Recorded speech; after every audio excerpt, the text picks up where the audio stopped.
À 5000 km au nord-est de Moscou, les sols gelés de la taïga renferment les richesses insoupçonnées de la Sibérie, des gisements immenses de minéraux. De jour comme de nuit, le travail ne s'arrête jamais dans la mine de charbon à ciel ouvert de Neriungri. Exploité depuis les années 70, ce complexe d'extraction et de transformation devait incarner un modèle pour l'avenir industriel sibérien.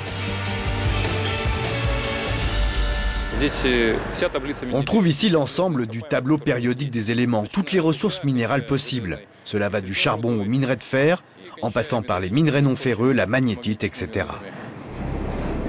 Et pour exploiter ce trésor, il fallait un mode de transport à la hauteur. C'est ainsi qu'il y a 40 ans, dans ce territoire de Sibérie orientale quasiment inhabité, fut construite la Baïkal-Amour magistrale, dite la BAM. Aujourd'hui, cette ligne ferroviaire constitue encore l'épine dorsale de la région. Ce sont principalement du charbon et des minerais qui sont transportés, en général vers les ports de l'océan Pacifique et la Chine. Ici, à moins de 1000 km du cercle polaire arctique, les étés sont très chauds et en hiver, la température peut chuter à moins 50, voire moins 60 degrés Celsius. Ce qui rend bien sûr l'agriculture presque impossible. Même les arbres ont du mal à pousser sur ces sols constamment gelés. Regardez, ce matin il faisait moins 5 et maintenant à midi il fait environ 20 degrés. Ça fait un gros écart. Les rails risquent de se déformer.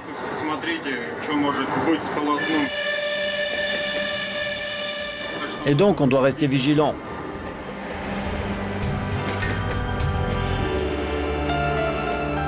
Embranchement de la voie du transsibérien, la Baïkal-Amour magistrale, ici en rouge, s'éloigne de la frontière chinoise au sud, qui fut un temps une zone de trouble, pour traverser de riches gisements inexploités de charbon, fer, cuivre, or et diamants. Des dizaines de milliers de jeunes communistes venus de toute l'Union soviétique ont répondu à l'appel de la construction de cette ligne, exaltés par ce qu'on surnommait à l'époque le projet du siècle, mais aussi attirés par de hauts salaires et la possibilité d'acheter tout type de produits.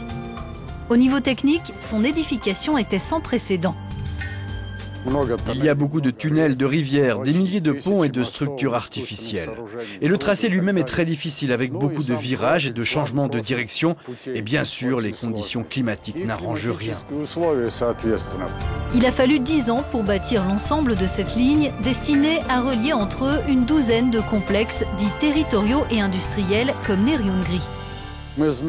On se disait que ce jour allait arriver et que la BAM allait constituer une mine d'or pour le pays, une aubaine. Et pas seulement pour la Russie, mais pour le monde entier. Peu importe la ressource dont vous aviez besoin, on pouvait vous l'apporter où que vous étiez. Mais très vite, ce projet, véritable gouffre financier, a été lourd à supporter. Les villes nouvelles construites pour accueillir les ouvriers ont été peu à peu abandonnées après l'annulation de la plupart des projets miniers et industriels. Aucun autre complexe n'a été construit après Neriungri et dans les années 90, cette ligne sous-utilisée a été déclarée non viable économiquement. Tout d'un coup, on nous a accusés d'avoir fait quelque chose de mal, d'avoir construit une route qui ne mène nulle part. On nous disait que la BAM était totalement inutile.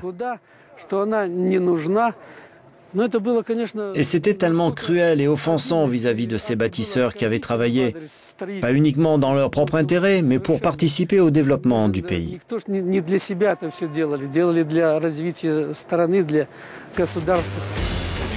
Mais c'était sans compter sur un nouveau virage dans l'histoire de la BAM. Le boom de l'exploitation des ressources ces dernières années a poussé des entreprises privées à se tourner vers l'extraction de gisements miniers, dont ceux de cette région, si bien que cette ligne à une voie s'est retrouvée saturée. Aujourd'hui, il est question de moderniser la BAM et les lignes transsibériennes. Chaque année, les volumes de fret augmentent à cause de l'ouverture de nouveaux bassins miniers dans le sud de la Yakoutie.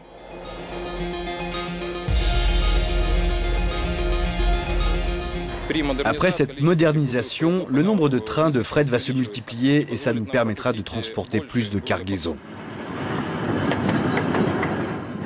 Les ports vont aussi être rénovés pour recevoir plus de chargements. Maintenant, c'est à nous d'augmenter la capacité de la ligne. Le coût de cette modernisation d'ampleur devrait dépasser les 10 milliards d'euros sur les prochaines années. À voir si cette fois ces sommes seront amorties. En tout cas, les travaux ont d'ores et déjà commencé.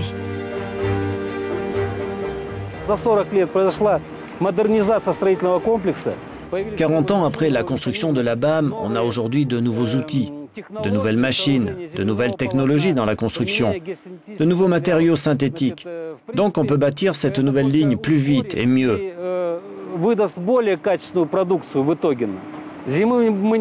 On n'a pas peur de l'hiver, du permafrost et de la taïga autour de nous. Tout ça, c'est notre terre.